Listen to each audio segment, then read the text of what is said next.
bienvenue à l'émission 10 minutes avec Pierre et Christine. Nous continuons cette émission importante sur les signes, les prodiges et les miracles. Amen. Et le Seigneur veut se servir de chacun de nous pour annoncer la bonne nouvelle du royaume de Dieu, ressusciter les morts, purifier les lépreux et chasser les démons. C'est comme ça que Jésus-Christ ressuscité nous mandate, nous, ses disciples. Et on lit cette parole dans Luc 24, 45 à 46. Et il leur dit, « Ainsi il est écrit que le Christ souffrirait et qu'il ressusciterait des morts le troisième jour, et que la repentance et le pardon des péchés seraient prêchés en son nom à toutes les nations, à commencer par Jérusalem. » Waouh! Cette bonne nouvelle du royaume doit être prêchée à toutes les nations après que Jésus soit mort et ressuscité.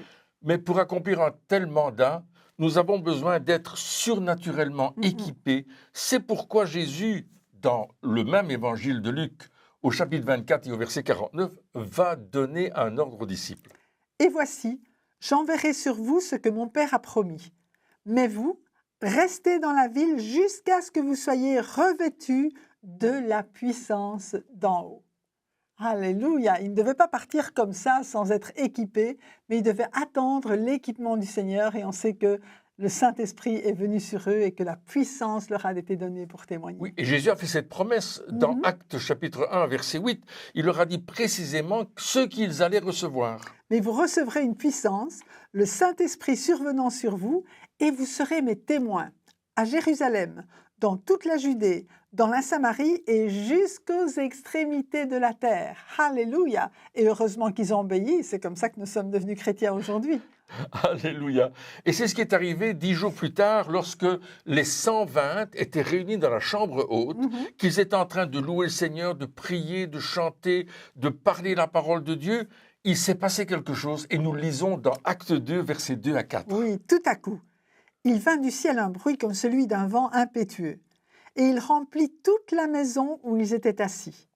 Des langues semblables à des langues de feu leur apparurent, séparées les unes des autres, et se posèrent sur chacun d'eux.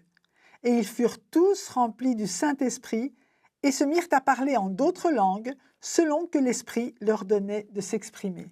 C'est extraordinaire. C'est extraordinaire. Ils ne s'attendaient certainement pas à ça. Il s'est passé quelque chose d'extraordinaire, ce vent impétueux, les flammes de feu, tout ce qui s'est passé là, ça devait vraiment faire un potin terrible. Et ça a attiré du monde. Le résultat, c'est que 3000 personnes qui étaient venues pour célébrer la fête de Pentecôte, 3000 Juifs qui étaient là, ont reconnu Jésus comme leur Messie, comme leur Sauveur. Et c'est ce que Pierre va nous dire dans Acte 2, au verset 41. Ceux qui acceptèrent sa parole furent baptisés, et en ce jour-là, le nombre des disciples s'augmenta d'environ 3000 âmes. Waouh! On aime quand les personnes se convertissent par milliers, n'est-ce pas? C'est vraiment le succès de Dieu. Ce n'est pas le succès de Pierre, c'est le succès de Dieu par le Saint-Esprit. Et c'est comme ça que les miracles ont commencé à se produire d'une façon régulière, pour commencer dans la ville de Jérusalem, bien sûr. Et on trouve un récit très intéressant avec ce boiteux de naissance où Jean et Pierre montent au temple et puis ils rencontrent cet homme qui est assis à la porte appelée la Belle et qui demande l'aumône. Et là, il va se passer quelque chose. Acte 3, versets 6 à 8. Alors Pierre lui dit, « Je n'ai ni argent ni or, mais ce que j'ai, je te le donne. Au nom de Jésus-Christ de Nazareth, lève-toi et marche. » Et le prenant par la main droite, il le fit lever. Au même instant, ses pieds et ses chevilles devinrent fermes. D'un saut, il fut debout et il se mit à marcher. Il entra avec eux dans le temple, marchant, sautant et louant Dieu. Alléluia, gloire à Dieu. J'aime la foi de Pierre et Jean qui non seulement ont dit « ce que j'ai, je te le donne », ils lui ont dit « lève-toi et marche », mais ils l'ont pris par la main droite et ils l'ont aidé à se lever. Et puis, bouf, au lieu d'être branlant, d'un saut, il fut debout. C'est extraordinaire. C'est vraiment extraordinaire parce que là, on va voir le premier miracle créateur. Parce que souvenons-nous, cet homme n'avait jamais marché. Ses jambes ne pouvaient pas le porter. Mais lorsque Pierre et Jean ont prié pour lui, le miracle s'est produit. Amen. Et les jambes de cet homme sont devenues fermes.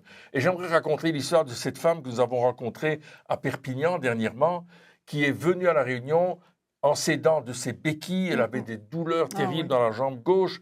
Et en fait, elle avait, par accident, rencontré une porte vitrée qu'elle n'avait pas vue. Elle a cogné sa tête, elle est tombée à la renverse, elle était assommée tellement le choc a été fort. Et lorsqu'elle s'est relevée, sa jambe gauche ne fonctionnait plus. Wow. Les médecins ont fait des tests, des examens. 3 mois se sont passés. Elle est venue à la réunion. Et là, on a simplement prié pour elle. Le Saint-Esprit m'a inspiré de prier pour son cerveau. Et c'est ce que j'ai demandé, que le cerveau se remette à fonctionner, que ce qui avait été écrasé lors de cet accident se remette à fonctionner. Et au moment où j'ai prié, une grande douleur est venue dans la jambe gauche de cette femme. Je l'ai fait marcher, elle a marché avec des douleurs, mais elle nous dit ceci: je sentais la présence du Saint-Esprit qui me portait. Et la jambe a été complètement reformée. Wow. Et elle marche aujourd'hui sans béquille, sans support de rien du tout. Et sans Elle est douleur. complètement guérie, les douleurs ont disparu et elle nous dit même: je pense que j'ai grandi de quelques centimètres. Il s'est passé Amen. quelque chose d'extraordinaire.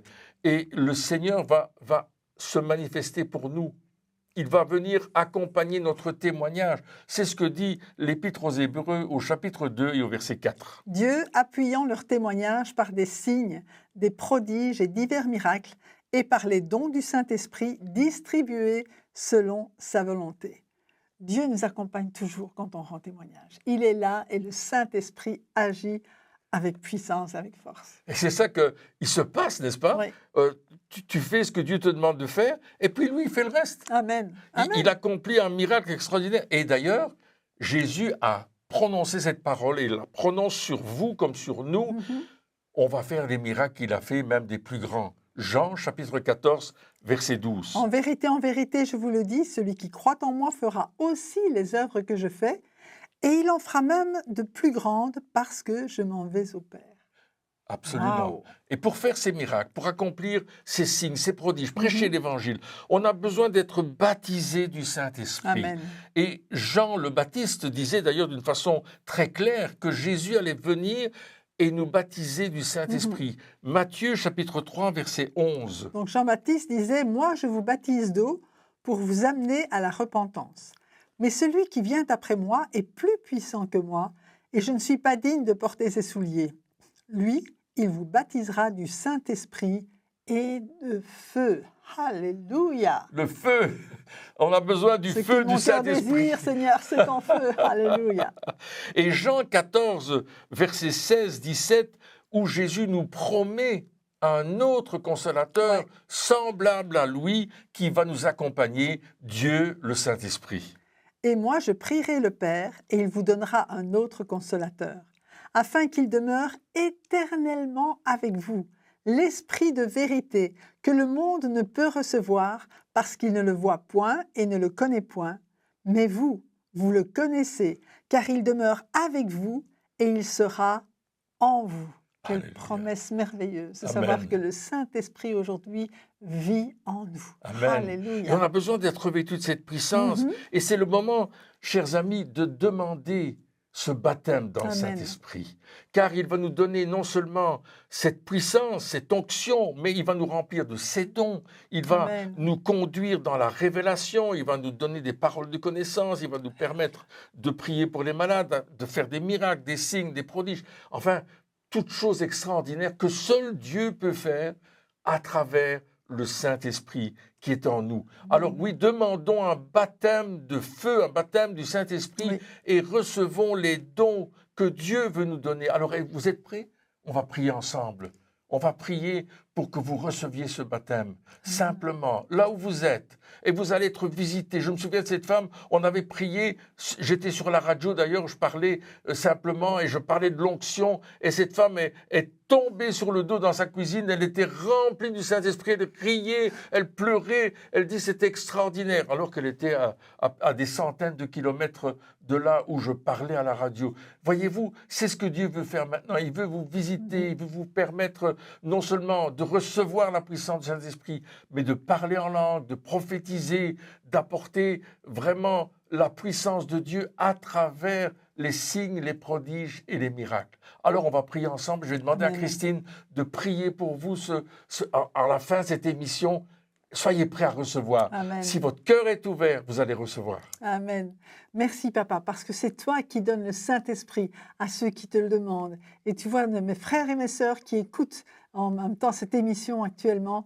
Et Seigneur, j'appelle vraiment cette onction du Saint-Esprit à venir sur eux, ce baptême puissant du Saint-Esprit à venir sur eux. Saint-Esprit, viens les remplir, viens les inonder de toi, de ta personne, et en même temps les revêtir de ta puissance, afin qu'ils puissent eux aussi accomplir ces miracles en ton nom, par la personne du Saint-Esprit qui agit en eux. Merci, Papa, pour ta fidélité, parce que lorsqu'on te prie au nom de Jésus, tu réponds et tu agis avec puissance. Soyez bénis dans le nom de Jésus. Amen. Merci d'avoir été à l'écoute de cette émission.